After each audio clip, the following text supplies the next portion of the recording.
Julie Ann Gonzalez, a 21-year-old resident of Dripping Springs, Texas in 2010, was married to George Dela Cruz, but they were estranged and not living together. They were in the process of getting a divorce.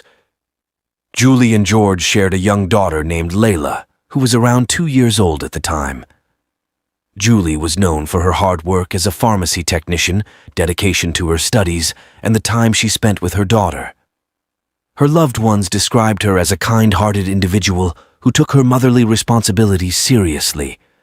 On March 26, 2010, George claimed that Julie had dropped off their daughter with him, mentioning that she was going on a trip for a few days. However, Julie's family became concerned when she did not contact them as expected. By 11 p.m. that night, Julie's aunt and mother reported her missing to the Austin, Texas police. Despite her family's worries, the authorities stated that there was no concrete evidence to suggest that Julie had not left voluntarily. Her family highlighted that Julie was a devoted mother who would not abandon her daughter without a word. Additionally, they emphasized that Julie was always in touch with them, and her sudden disappearance was out of character. The following day, Julie's family and her new boyfriend, Aaron, received text messages from her. While her sister believed the messages were genuinely from Julie due to the use of her nickname, her aunt, mother, and boyfriend were skeptical. Aaron, in particular, had just received a message from Julie indicating that she was ending their relationship. Her mother was utterly astonished because she was aware that Julie was deeply infatuated with him. Julie, or someone pretending to be her, had shared a message on Facebook claiming she was feeling down and had also posted on her MySpace page. On MySpace, Julie had penned that she had encountered a man named James in Colorado and was eager to begin a new chapter of her life there. Julie's aunt and mother were certain that these messages were not from Julie. She would never abandon her daughter, and the writing style did not match hers. Aaron inquired about his middle name from Julie. The individual on the other end refused to engage in games and ceased communication with Julie's family members. Investigators were still uncertain whether she had left of her own accord or if there was foul play involved, but they did speak with George, as he was the last person to see Julie alive. George simply mentioned that Julie had dropped off their daughter and then departed abruptly. Julie's family initiated their own search. Her aunt drove around South Austin and spotted Julie's new car in the Walgreens parking lot. She rushed inside and scoured the store for Julie, but she was nowhere to be seen. Alarmed by the situation, Julie's aunt contacted her mother. Together, they checked Julie's trunk but found nothing. They did discover a paper bag in the back seat containing asthma medication for Julie's daughter. It was out of character for Julie not to provide such crucial medication for her own child. Julie's family inquired with a Walgreens employee if Julie had visited the store. After showing him a photo, he mentioned that she looked familiar. They also inquired about the car parked outside. He informed them that a young woman had entered the store claiming to have car troubles. The police obtained surveillance footage from Walgreens. While there were several women resembling Julie, she herself was not captured on camera. Subsequently, Julie's family inundated the city with billboards, posters, and distributed T-shirts featuring Julie's image. The authorities scrutinized Julie's phone records and social media profiles. Both her phone and social media had fallen silent. There had been no activity since March 27, 2010, the day after she disappeared. Victoria Dela Cruz, George's mother, urgently contacted the police, requesting their presence at her residence. She had discovered a sizable hole in the storage shed of their home. Victoria explained that she had begun digging but became frightened, prompting her to call the authorities. When detectives arrived, Victoria appeared disheveled and visibly shaken. The hole, she reported, bore a striking resemblance to a grave. George claimed it was merely an electrical trench, but investigators proceeded with digging, only to find no trace of Julie. Upon obtaining Julie's bank statements, the police discovered that George had used her card at Walmart and Best Buy on the day she vanished. At Best Buy, he purchased an Xbox points card due to his gaming obsession, which was a contributing factor to his divorce from Julie. Victoria granted permission for a search of the house, where the police uncovered items from both stores and a receipt from Best Buy. Surveillance footage from both establishments showed George accompanied by his daughter. Wireless expert Jim Cook analyzed George's phone to track his movements on March 26, 2010, comparing them to Julie's phone. The phones moved in unison, indicating George had possession of Julie's phone. Furthermore, George accessed both his and Julie's MySpace accounts from the same IP address. The police also delved into George's Xbox activity, revealing his extensive gaming sessions lasting up to 15 hours a day. However, on March 26th, he refrained from playing for approximately 20 hours. The authorities suspected George of foul play in Julie's disappearance, yet they lacked substantial evidence to confirm her demise.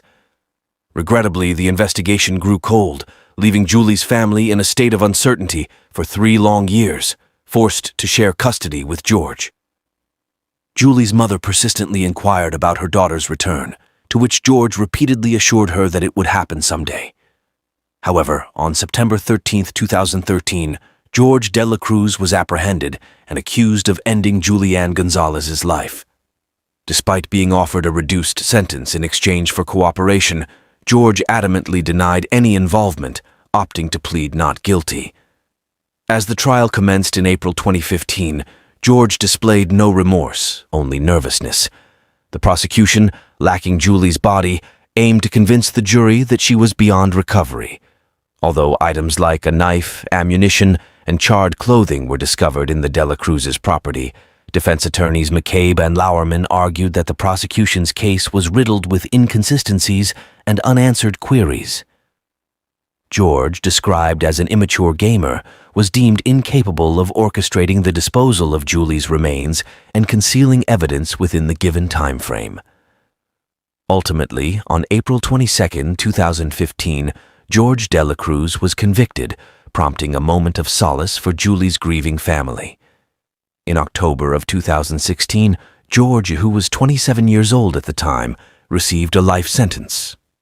Currently, he is serving his sentence at the Jim Ferguson Unit in unincorporated Madison County, Texas.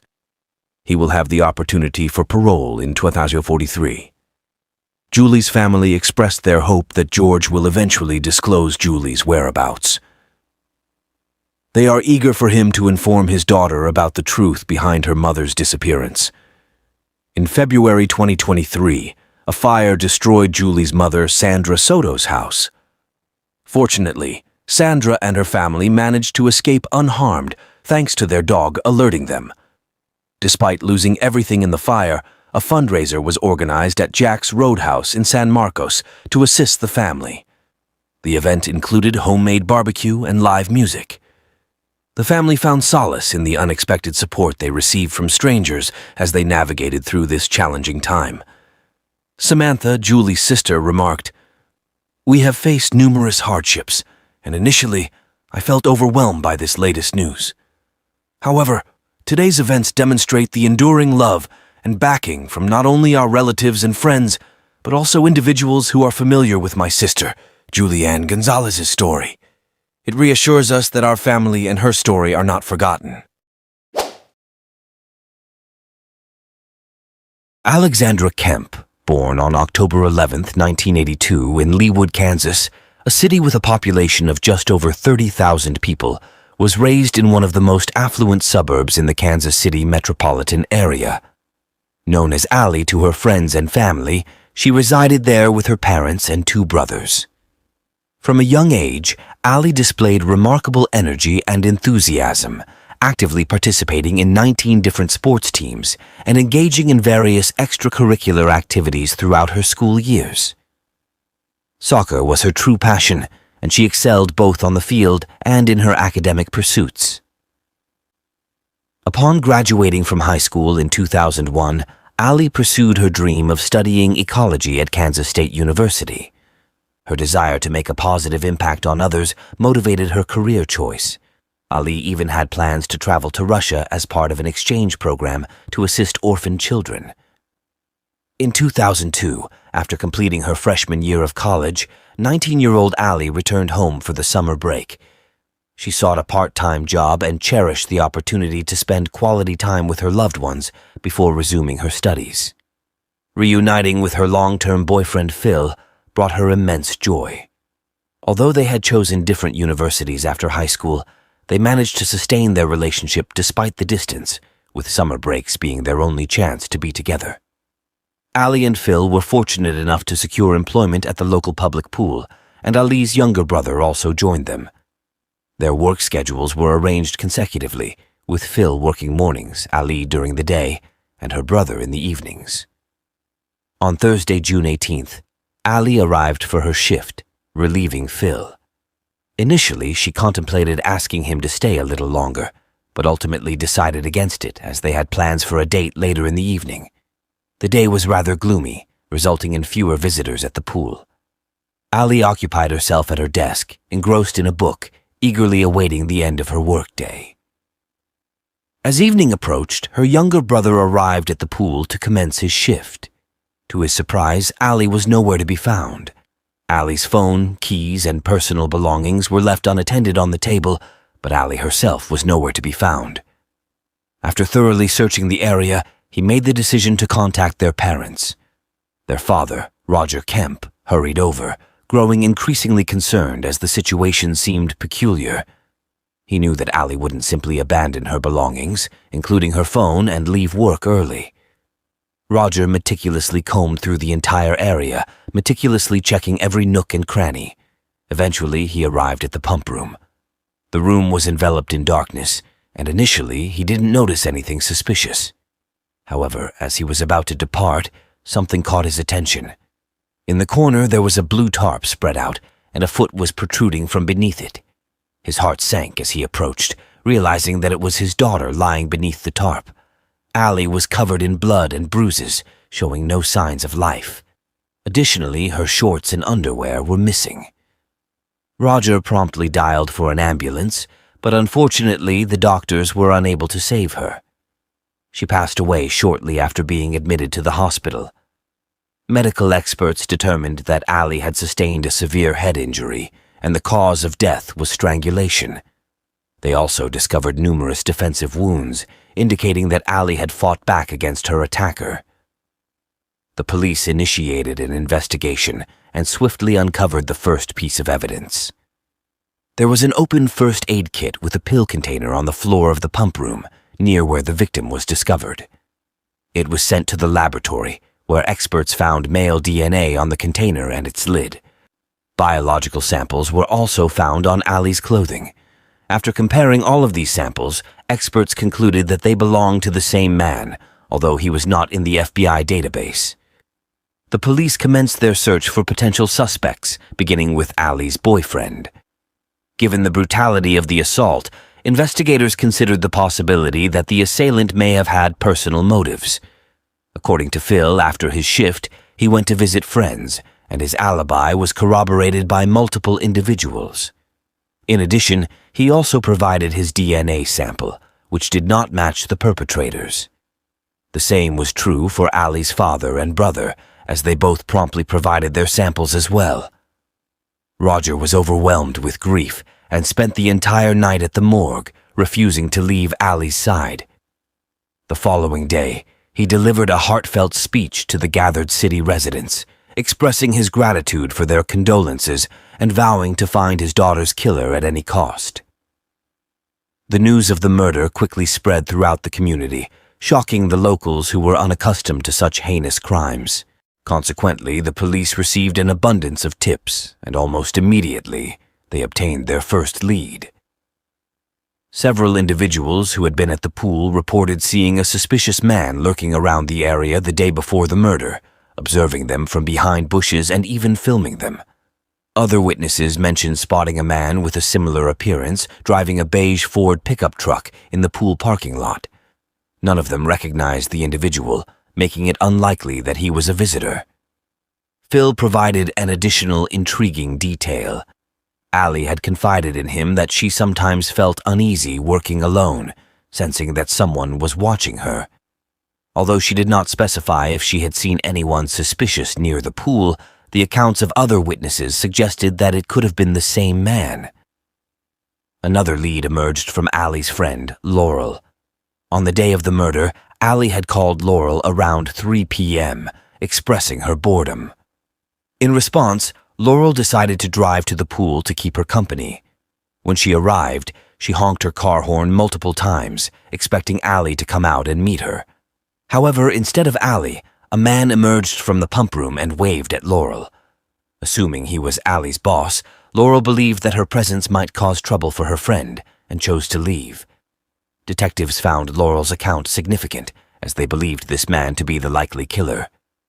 Based on her testimony, they created a composite sketch of the suspect, which was subsequently distributed to local newspapers and TV channels. Phil took the initiative to launch a flyer distribution campaign featuring the composite sketch and a detailed description of the suspect. With the assistance of his companions and a multitude of volunteers, thousands of flyers were distributed throughout the town. Despite these extensive efforts, the authorities were still unable to apprehend the culprit. In an attempt to gather information, Roger also managed to raise $50,000 as a reward for any leads that could lead to the capture of the murderer. Unfortunately, this endeavor did not yield any fruitful results. However, a stroke of inspiration struck Roger later on. He conceived the idea of erecting a billboard along the busy highway he frequently traveled to work, featuring a composite sketch of the suspect.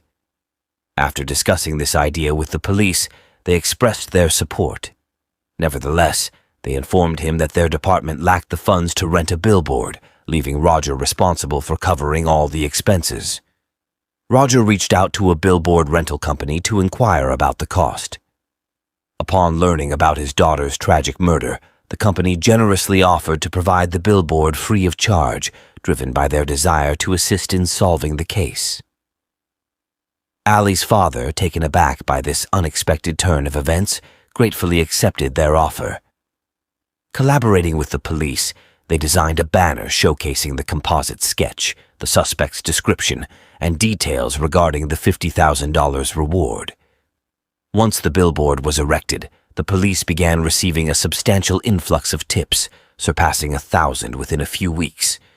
Each lead was meticulously investigated, leading them to stumble upon some intriguing leads. One tip pointed towards a local resident named James Strader, who bore a resemblance to the composite sketch. Detectives promptly approached him for questioning, but Strader provided an alibi, claiming he was at work during the time of the murder. His boss corroborated his statement, temporarily eliminating him as a suspect. However, another tip regarding Strader surfaced, revealing that he owned the same type of vehicle as the suspect. The plot thickened as the police discovered that Strader was wanted in 2 states for a series of crimes, including 3 sexual assaults and 2 kidnappings, all allegedly committed within a span of 3 weeks.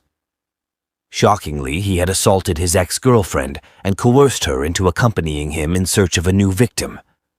Soon after, he ceased his actions and made an attempt to unlawfully enter someone's residence in order to steal money. Coincidentally, during that very moment, a 14-year-old girl happened to be passing by. Strader, using threats, coerced her into his vehicle. He then proceeded to drive to a secluded area where he assaulted both the girl and his ex-girlfriend. After leaving them stranded, he departed from the scene. Later on, he approached another woman's home and claimed that his car had broken down. When she opened the door, Strader brandished a knife, forcefully entered the house and assaulted her. Subsequently, he abducted the woman and transported her to a different town. However, she managed to escape from his clutches. Eventually, Strader was apprehended in Utah. He had pulled into a gas station and fled without paying, prompting the staff to contact the police. Shortly after, a police officer noticed his vehicle, pulled him over, ran his identification, and discovered that he was wanted for kidnappings and assaults. While conversing with the officer, Strader displayed a smirk and suggested that he should be handcuffed. In relation to Ally's case, investigators promptly reached out to their counterparts in another state, requesting a DNA sample from Strader. However, upon completion of the analysis, the detectives were faced with an unexpected twist. Strader's DNA did not match the sample found on Ally's clothing or the pill bottle. Eventually, Strader was sentenced to life imprisonment for his other crimes, while the detectives persisted in their search for Ally's murderer. Despite months of little progress, in the autumn of 2004, the detectives received an intriguing tip. An individual contacted the police, stating that the composite sketch resembled someone they knew, a man named Teddy Hoover. Upon investigating Hoover, the police discovered that he resided in Kansas City and was employed by a pool maintenance company. Furthermore, his name appeared in the case files. Hoover had been questioned alongside others but had not aroused any suspicions. Investigators proceeded to visit his residence and inquire about Ally's murder. Hoover professed that he could barely recall his whereabouts on that specific day, considering it had been 2 years. The officers requested his DNA sample, but Teddy declined, stating he needed to consult with his attorney first.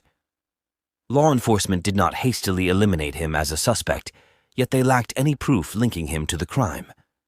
Subsequently, they opted to have another conversation with him, but encountered an issue. Teddy, along with his girlfriend, had vanished without a trace, and their current location remained unknown. A month later, the police received a tip from an anonymous source revealing that Teddy and his girlfriend had relocated to Connecticut, more than 1,000 miles away from Kansas City. This raised suspicions. Teddy had relocated across the country right after the police began showing interest in him. The detectives contacted the state's postal service to trace Teddy's new address through them, but they found no information about him. They then requested the same for his girlfriend's name, and this time, they struck gold. The woman was receiving mail at an address in the small town of Bantam. However, there was a peculiar detail. A man named Benjamin Appleby was also receiving mail at the same address. Upon investigating this name, they discovered that this individual had an extensive criminal history, including robberies and assaults. Intriguingly, Teddy Hoover also had convictions for similar offenses, including an outstanding arrest warrant for public indecency. Detectives began to suspect that something was amiss. According to the postman who regularly delivered letters to Teddy's girlfriend's address, he only ever saw 2 individuals in the residence. Based on his descriptions, Appleby bore a striking resemblance to Hoover. The police once again sought assistance from their counterparts in Connecticut. Upon visiting the house, they confirmed that Teddy Hoover did indeed reside there, leading to his arrest on the public indecency warrant. In the meantime, the detectives assigned to Ally's case had arrived in Connecticut and were making preparations for the upcoming interrogation. They meticulously arranged an investigation board displaying photographs of the victim, Teddy, as well as images from the crime scene in the hopes that it would elicit a confession from Teddy. As soon as Teddy entered the room, he immediately became apprehensive upon seeing the display. Without much delay, he admitted that his true identity was Benjamin Appleby and that Teddy Hoover was the name he had assumed to evade capture, in honor of his deceased friend. Initially, Teddy vehemently denied any involvement in Ally's murder, but his resistance was short-lived. Merely 10 minutes into the questioning, he began to divulge information. According to Benjamin, on that fateful day, he had gone to the pool to meet with the manager and propose his company's cleaning services. It was during this encounter that he noticed Ally and was instantly captivated by her. Finding her in the pump room, Benjamin approached her, attempting to strike up a conversation. Although Ally responded politely to his compliments, it was evident that she was not interested.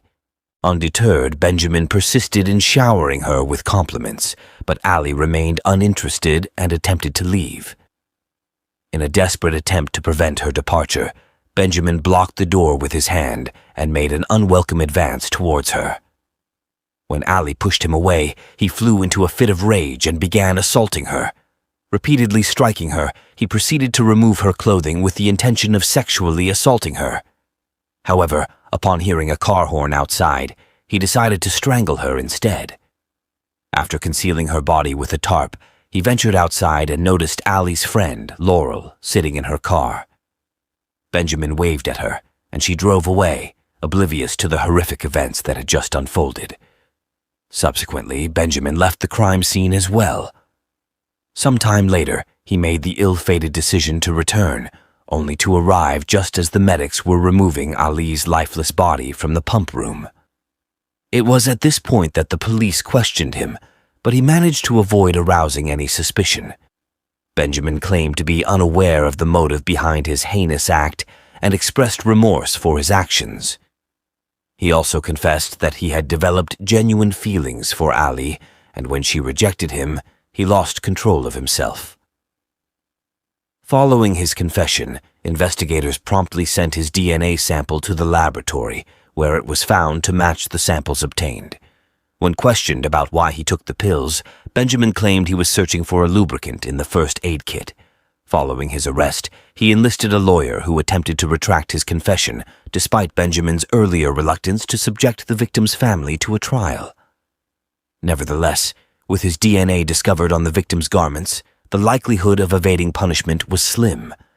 During the trial, his legal representative contended that the murder was accidental, yet failed to substantiate such a dubious account of events. In 2005, Benjamin was convicted and sentenced to a minimum of 50 years in prison, rendering him ineligible for release until 2054, with no certainty even then. Given his age of 29 at the time of sentencing, it was probable that he would spend the remainder of his life incarcerated. Subsequently, Benjamin has made numerous unsuccessful attempts to appeal his sentence, each one adding to the burden on Ali's family. Her father has made every effort to prevent his daughter's killer from being set free. In memory of Ally, her parents initiated self-defense classes for women, which garnered significant attention and trained tens of thousands of women.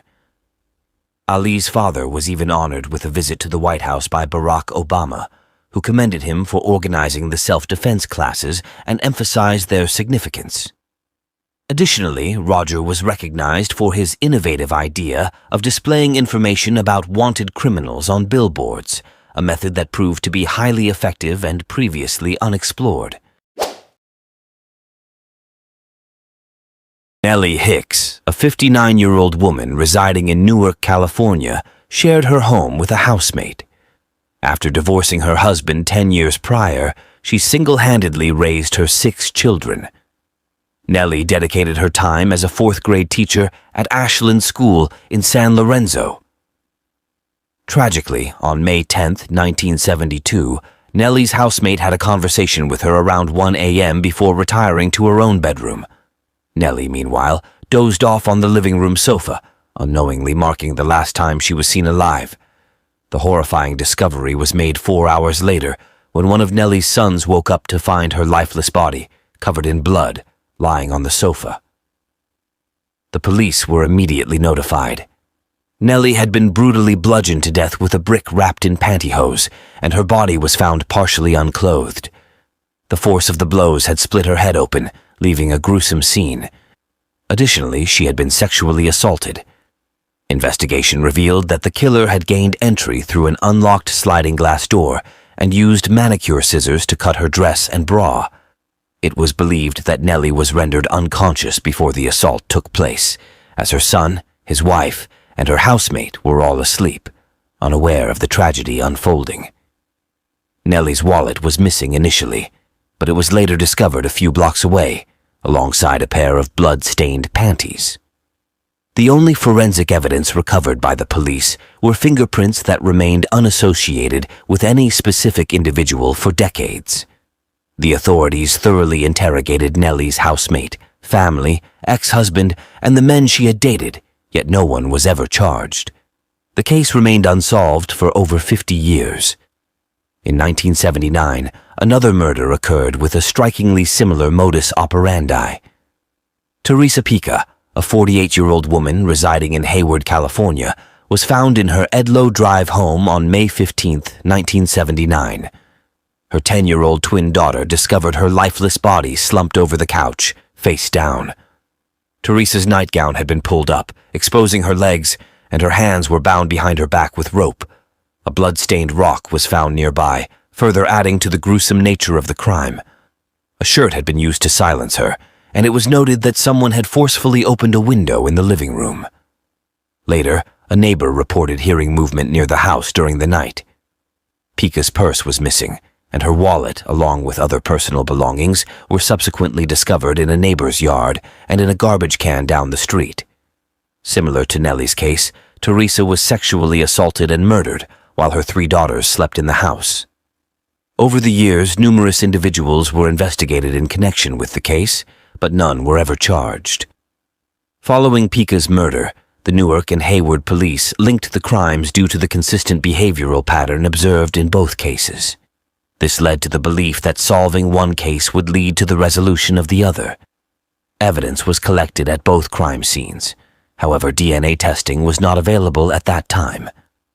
In the early 2000s, a male DNA profile was developed based on the DNA found at the crime scenes and entered into the combined database index system. However, no matches were found. In 2021, the Hayward Police Department submitted forensic evidence to Othram, located in the Woodlands, Texas.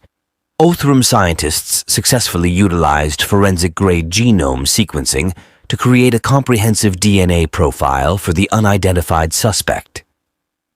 In February of 2024, Fred Bernard Farnham was identified as a suspect in both cases. Farnham had an extensive criminal record and had lived in various locations, including the Central Valley, South Bay, Nevada, Idaho, North Dakota, Alaska, and Oregon. Unfortunately, Farnham passed away at the age of 73 in a hospital in 2007 before detectives could establish his connection to the murders. Police suspect that Farnham may be responsible for other unsolved homicides. These cases were finally solved after more than 50 years. On December 6, 1975, a shocking discovery sent shockwaves through the peaceful town, leaving its residents in disbelief. 2 individuals, innocently riding their motorcycle, stumbled upon a lifeless body in a desolate field at the eerie intersection of 100th Avenue and Lowell Boulevard. Unbeknownst to them, this grim discovery marked the beginning of an enigmatic puzzle that would haunt the community for almost 50 years. The deceased woman was identified as Terry Becker, a Casper native who grew up with her parents, brother, and sister. She had graduated from Kelly Walsh High School and briefly worked for a newspaper before relocating to Denver. Known for her adventurous spirit, Terry's family described her as someone who effortlessly struck up conversations with strangers. She had a passion for painting and enjoyed immersing herself in music. On December 4, 1975, Terry was last seen alive while hitchhiking to Brighton, Colorado, with the intention of visiting her boyfriend, who was incarcerated at Adams County Jail. After reportedly hitchhiking to the detention center, her whereabouts remained a mystery. 2 days later, her lifeless body was discovered. It became evident that Terry's body had been callously discarded in the field, along with her personal belongings and clothing. An autopsy revealed that she had been sexually assaulted and strangled to death. Despite numerous investigations and reviews, the case remained unsolved until 2003, when a DNA sample from an unidentified male was extracted from the evidence found at the crime scene. This DNA profile was entered into the combined database index system, but unfortunately, no matches were found. In 2013, the Las Vegas Metro Police Department reopened a 1991 murder case involving Sherry Bridgewater, who had been raped and murdered in her apartment. They submitted the DNA found at the crime scene to the combined database index system and were astonished to discover a match with the unknown suspect in Terry Becker's murder. It was determined that the individual responsible for Terry's tragic fate had also committed the heinous crime against Sherry Bridgewater in Las Vegas. However, the identity of the suspect remained unknown at that time. In 2018, the case underwent genetic genealogy testing to establish a match using hereditary DNA analysis. Following 5 years of extensive research and testing, Thomas Martin Elliott was identified as a suspect in both murders. In October 2023, his remains were exhumed and positively confirmed as the perpetrator in both cases by January 2024. Elliott had an extensive criminal history and had spent considerable time in and out of correctional facilities. Prior to murdering Terry, he had committed a burglary in Lakewood, resulting in a 6-year prison sentence. During his time in prison, Elliott was transferred within the Department of Corrections system and eventually released in Las Vegas in 1981. After his release, he committed a crime against a child and received a 10-year sentence. He was once again released in Las Vegas in 1991, where he went on to murder Sherry Bridgewater. Thomas Elliott tragically took his own life on October 30th, 1991. Authorities are currently reviewing data to determine if there are any additional cases that may be connected to Thomas Elliott.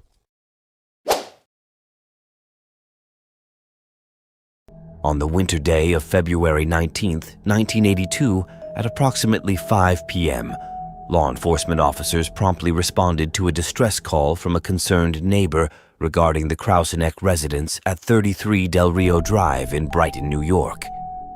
Upon entering the master bedroom of the family's home, the officers were confronted with a horrifying sight.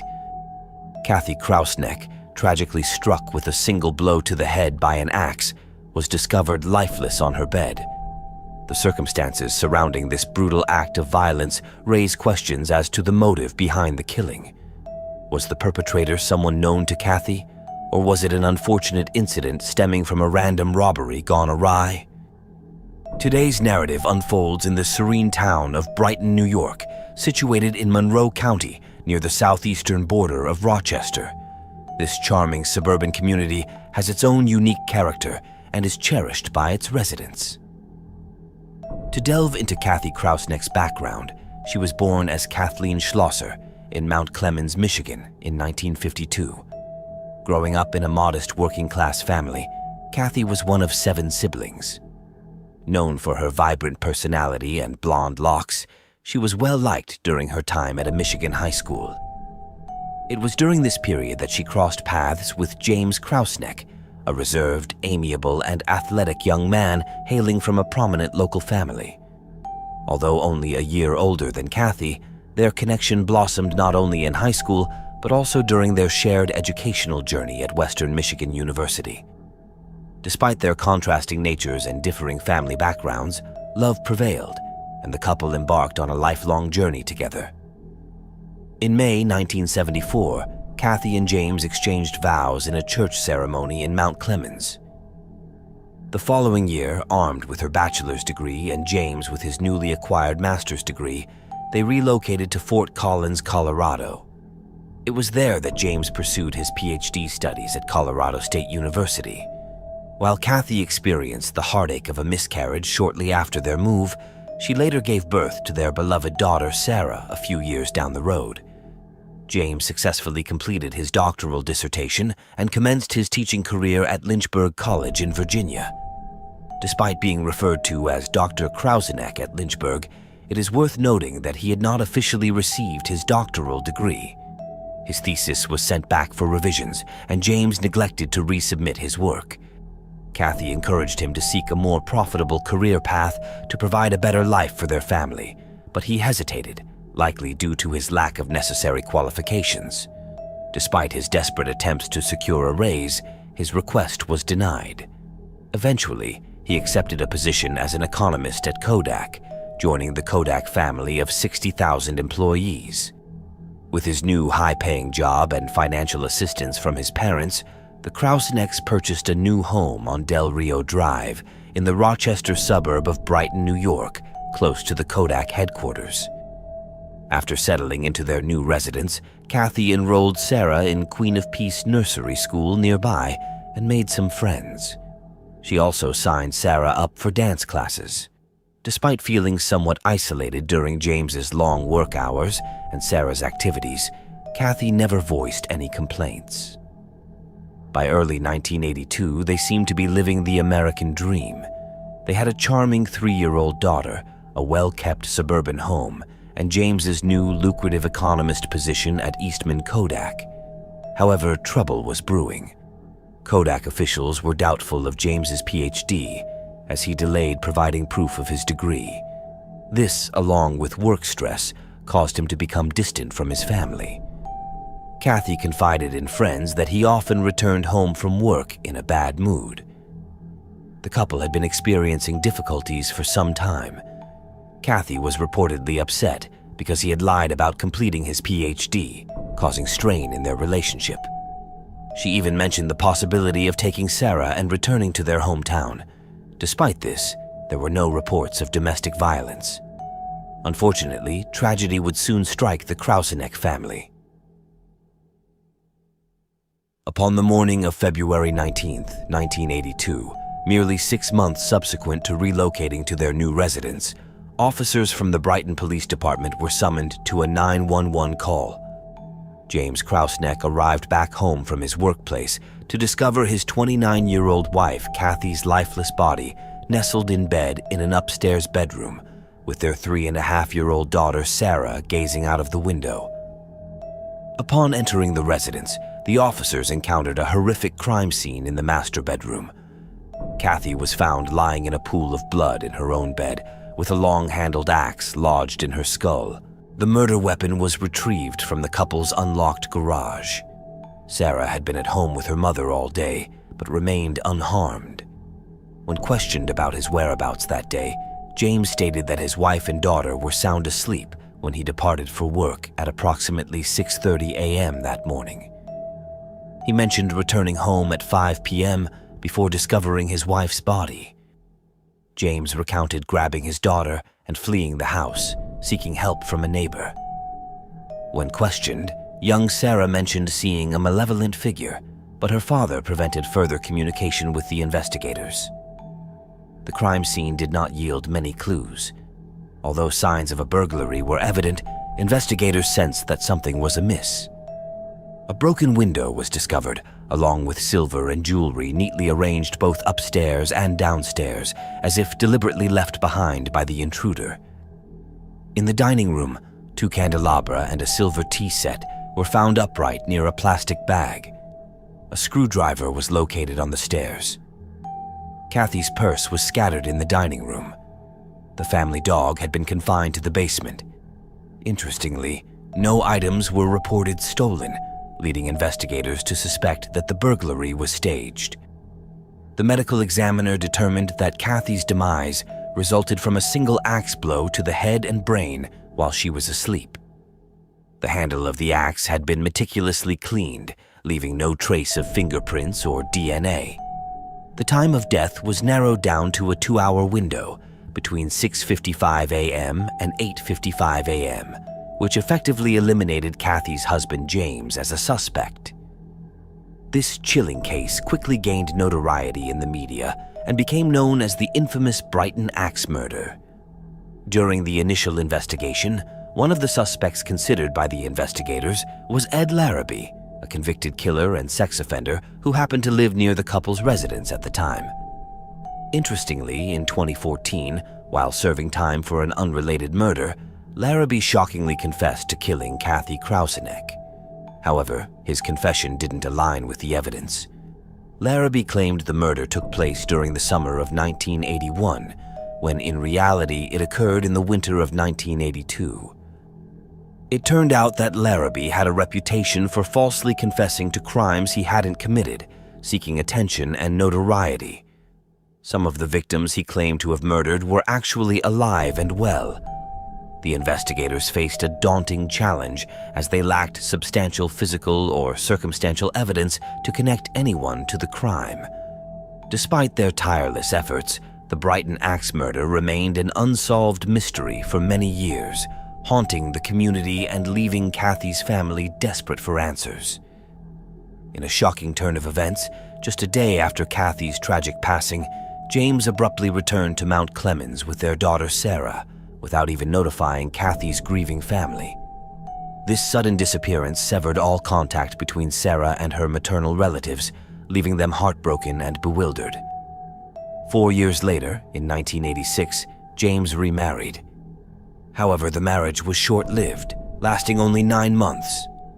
While James claimed that he remarried to provide Sarah with a mother figure, his second wife believed that he ended the union due to a growing bond between her and Sarah. As the 1990s unfolded, James went on to marry 2 more times. He relocated to Washington and found success in his career, climbing the corporate ladder at a subsidiary of Weyerhaeuser.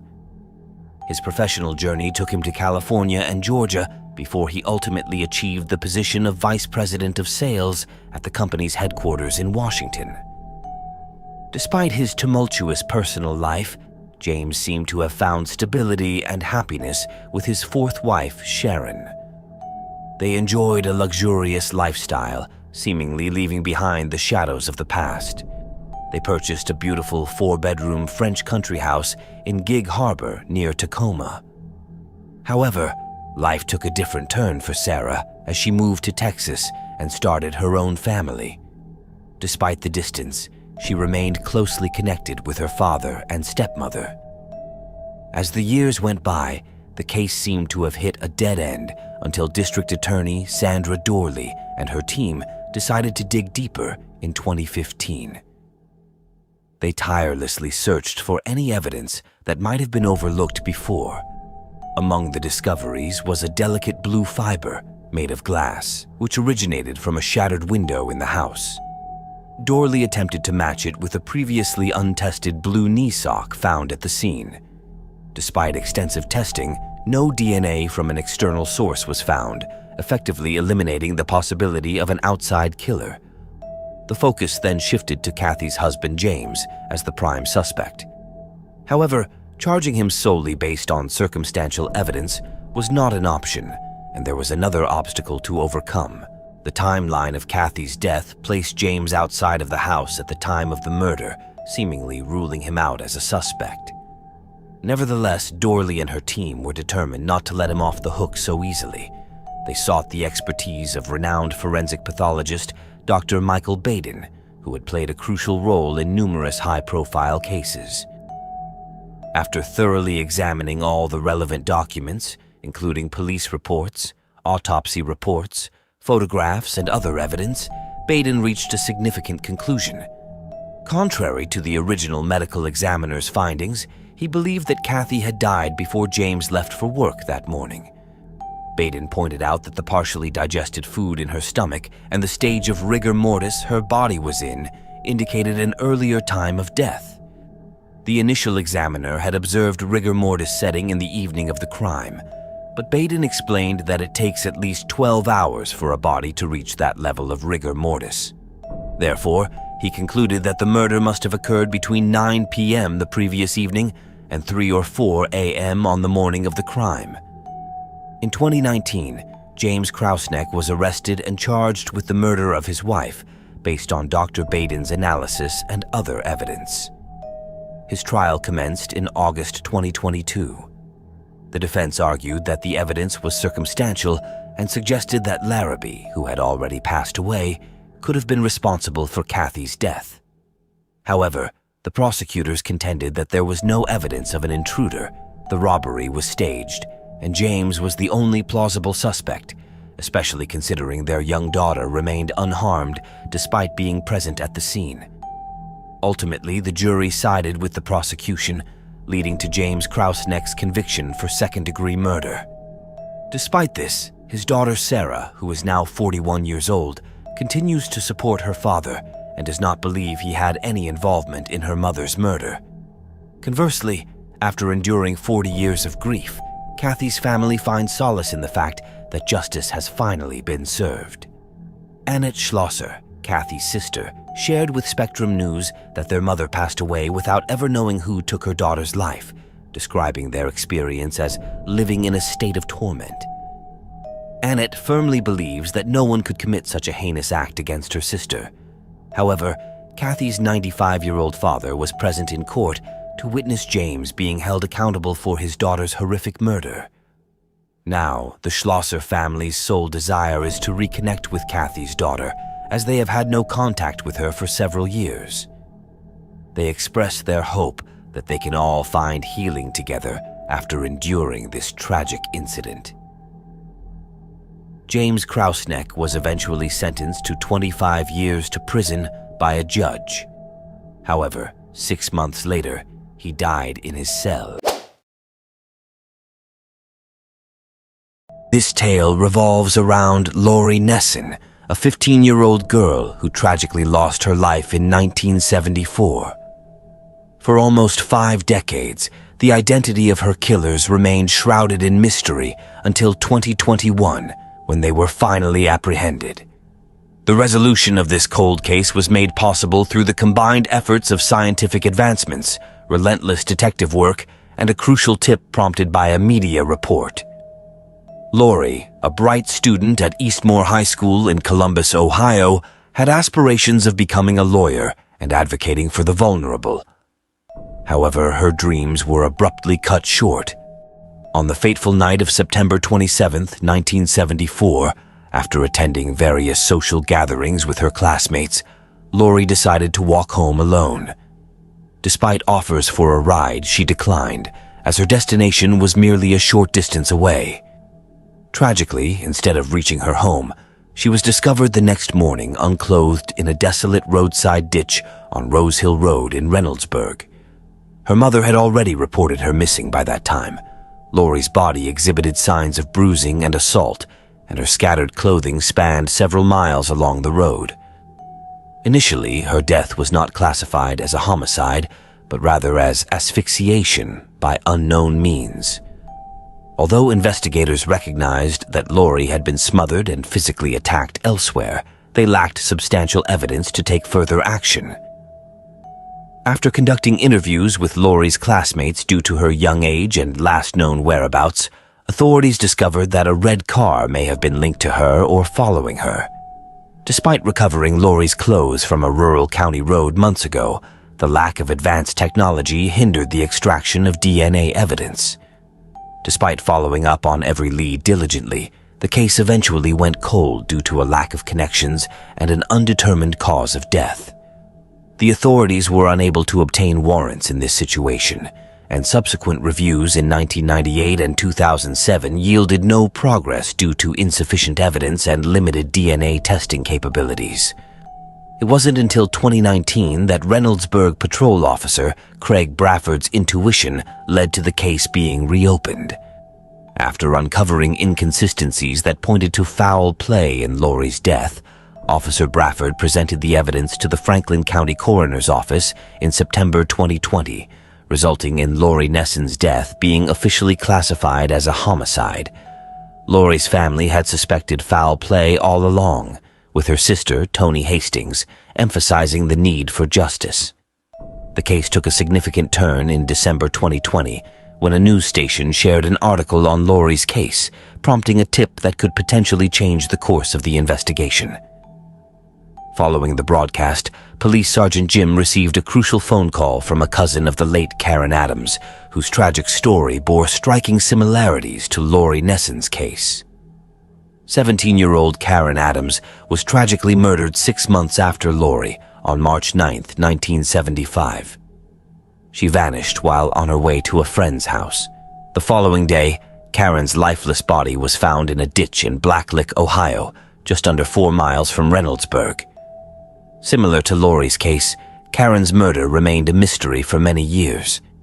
Sergeant Jim contacted the investigator who successfully cracked Karen's case in 2011 using cutting-edge forensic technology, which ultimately revealed Karen's killers as Robert Meyer and Charles Weber. Robert Meyer from Cincinnati and Charles Weber from Columbus were both known sexual predators who not only resided together at the time of the crime, but also drove a red vehicle. This, combined with the positive DNA matches, conclusively proved their guilt in Lori Nessen's murder. By the time Karen's perpetrators were identified, Charles Weber had already passed away. On the other hand, Robert Meyer, now 70 years old, was apprehended and sentenced to 15 years in prison for the murder of Karen Adams. He breathed his last behind bars at the age of 74 in 2015, 3 years after his conviction. In 2021, Lori's loved ones gathered to commemorate her life, an event that Gene Adams, Karen Adams's brother, also attended. Prior to this, Lori's sister Toni paid a visit to Lori's grave to share the news of the killer's identification and to assure her that justice had been served. "I truly hope that this paves the way for other cases, for other families who are still seeking answers. No one should have to endure a 46-year wait," Toni Hastings expressed in a statement to the press. Janelle Matthews was born on February 9, 1972, at Cottage Hospital in Santa Barbara, California. Her biological mother, Terry Vieira, was only 13 years old at the time. In March 1972, Janelle was adopted by James Jim and Gloria Matthews, a loving couple from Greeley, Colorado, who already had a daughter. At the time of her disappearance, Janelle's father was the principal of Platte Valley Elementary School in Kersey, Colorado. It was on December 20th, 1984, just 5 days before Christmas, when Janelle went missing. Earlier that evening, she had returned home after singing carols at a nursing home as part of a middle school choir concert. A friend's parent gave her a ride home, and she arrived to find an empty house. Around 8:30 p.m., Janelle entered the house, took off her shoes, and turned on the TV. She also switched on a space heater and answered a phone call, leaving a message for her father. Her father had been out watching her sister's high school basketball game and returned home about an hour later. To his surprise, the lights and TV were on, and Janelle's stockings were on the couch. However, Janelle herself was nowhere to be found. In the family room where Janelle often sat, her shoes and shawl were discovered near a heater. Her older sister, Jennifer, arrived home at 10 p.m., but she had not seen Janelle either. Concerned, their father contacted the police at that point. The police arrived at 10:15 p.m. and noticed footprints in the snow, indicating that someone had been looking into the windows. Despite the absence of signs of a struggle or forced entry, the police suspected foul play due to the circumstances. Massive search efforts were launched to find Janelle, and a reward of $5,000 was offered for any information leading to her safe return. Detectives diligently pursued thousands of leads, and Janelle's photo was distributed on flyers to 4,000 stores across the country. Even as time passed and hope dwindled, her case received national attention, with President Ronald Reagan mentioning her during a speech on missing children in 1985. However, the attention surrounding Janelle's family and friends eventually waned. Despite the lack of concrete evidence regarding her disappearance, the case gradually grew cold. Nevertheless, Janelle remained in the hearts and minds of those who cared about her. In the weeks following her vanishing, law enforcement discreetly placed Janelle's birth mother, Terry Vieira, under surveillance without disclosing the fact that Janelle was missing. In 1994, Janelle was legally declared deceased, yet her body remained undiscovered. Then, in 1997, Gloria Matthews received a letter from Vieira seeking permission to visit Janelle. Vieira had enlisted the help of a search consultant to locate her daughter. The Matthews family informed Vieira about the tragic turn of events, and the two families formed a bond. As time passed, Janelle's parents relocated to the Philippines, while her sister got married and moved away from Colorado. The mystery surrounding Janelle's disappearance perplexed both Greeley investigators and residents for over 3 decades, until a grim discovery shed light on the case. During the installation of a pipeline, workers stumbled upon human remains at 4:50 p.m. on Tuesday, July 23, 2019, near the intersection of County Roads 34.5 and 49 at specific coordinates. Through DNA analysis, the Weld County Coroner's Office definitively identified the remains as belonging to Janelle Matthews. The forensic report determined that Janelle had died from a gunshot wound to the head. In September 2019, shortly after the discovery of Janelle's remains, the long cold case rapidly gained momentum. Authorities conducted a search of a residence in Twin Falls, Idaho, which belonged to Stephen Panky. Panky had lived just 2 miles away from Janelle at the time of her disappearance, and approximately 10 miles from where her body was eventually found. He attended the same church as Janelle's family, and was known to watch over children from her middle school as they walked home. Curiously, just 2 days after Janelle vanished, Panky embarked on an unexpected road trip to California, during which he obsessively listened to the radio for any news about her, as reported by his ex-wife to the authorities. After commencing excavation in his backyard, Panky's property experienced a vehicular inferno just a few days later, prompting him to dispose of the car. This series of events quickly garnered attention in the media, although not due to any official statements from the police. Instead, it was Panky himself who took it upon himself to engage in conversations with anyone willing to listen, including CBS affiliate KMVT. In his efforts to clarify his innocence, Panky emphasized that he had no involvement in the murder, stating, "It wasn't until December 26th, when my wife, her 5-year-old, and I returned from California to Colorado, that I first learned of Janelle Matthews' existence or disappearance. That was the first time I had any knowledge of it." He further emphasized that he had never met anyone from Janelle's family, and made sure to highlight that he willingly provided his DNA and offered to undergo a polygraph test. However, the police did not directly confirm any of Panky's claims. During an interview conducted by Callie Worthman of CBS Denver over FaceTime, Panky expressed his concern about being framed, citing previous issues he had encountered with local law enforcement and fearing the possibility of facing baseless charges once again. Greeley Mayor and former police officer John Gates, who was acquainted with Panky, stated that Panky was not initially considered a person of interest when Janelle first went missing. Panky himself revealed that he and his family had left Greeley for 5 days the morning after Janelle disappeared. Approximately a month later, Panky unexpectedly inserted himself into the investigation, providing some information regarding Janelle's disappearance.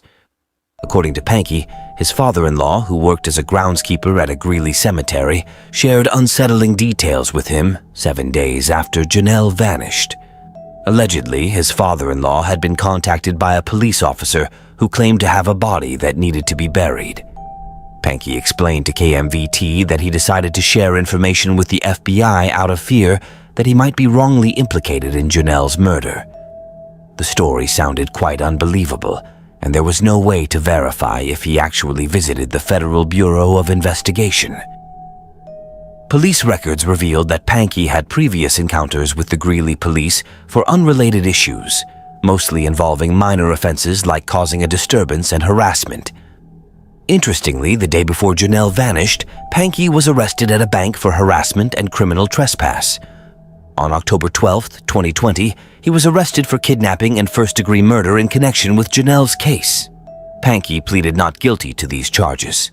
His defense attorney at the time stated that there was no evidence linking him to the crime or the burial of the body. According to the attorney, Panky simply enjoyed being in the spotlight, and all his statements regarding his involvement were along the lines of, "I didn't do it." On October 13, 2021, Steve Panky's trial commenced. Prosecutors informed the jury that Panky had made self-incriminating remarks about Janelle's case over the years. One of the key witnesses, Panky's ex-wife, Ally Hicks, testified about her experiences during their marriage. She recounted being compelled to listen to news reports about Janelle's disappearance and shared details about discovering a note in Panky's trash. Among the writings on the legal paper was, "No outside Matthews' house was raked." Steve Panky took the stand after listening to the testimonies of multiple witnesses. He admitted that in the past, he had fabricated information about the case. "To be honest, I made up a lot of things out of bitterness. I was foolishly trying to appear important, but in reality, I had no knowledge of the matter," Panky stated. As early as 1999, Panky had already approached law enforcement seeking immunity in exchange for sharing any information he had regarding the killing. He wrote letters to the police detailing his alibi and even filed court cases discussing Janelle. On November 2, 2021, the jurors received the case, and within 2 days, they reached a verdict. Although the jury found him guilty of providing false reports to authorities, they were unable to reach a unanimous decision on the kidnapping and murder charges. Consequently, the judge declared a mistrial for those counts. The prosecutors involved in this case have announced their intention to pursue a new trial for the charges of murder and kidnapping. Currently, Stephen Panky remains in custody, awaiting a new trial date.